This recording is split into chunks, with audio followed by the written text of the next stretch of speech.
পশ্চিমবঙ্গে আবহাওয়া update 13 August রাত্রে ভারী থেকে অতি ভারী বৃষ্টির সম্ভাবনা জানাচ্ছে আবহাওয়া অফিস আলিপুর দপ্তর। পশ্চিমবঙ্গে 13 আগস্ট রাত্রে আবহাওয়া নিয়ে এসছে নতুন এক সতর্কবার্তা। উত্তরবঙ্গের দার্জিলিং, কালিম্পং, জলপাইগুড়ি ও আলিপুরদুয়ারে ভারী থেকে অতি ভারী বৃষ্টির সম্ভাবনা। কোচবিহার ও উত্তর দিনাজপুরেও নামতে পারে ভারী বৃষ্টি।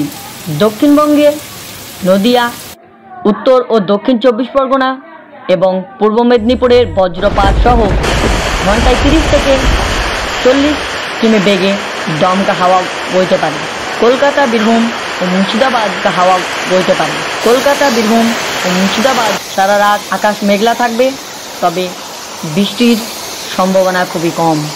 ডিভিসি থেকে জল ছাড়ার কারণে দক্ষিণবঙ্গে কিছু নিচু এলাকা বন্যার আশঙ্কা রয়েছে। সতর্ক থাকুন, নিরাপদ থাকুন।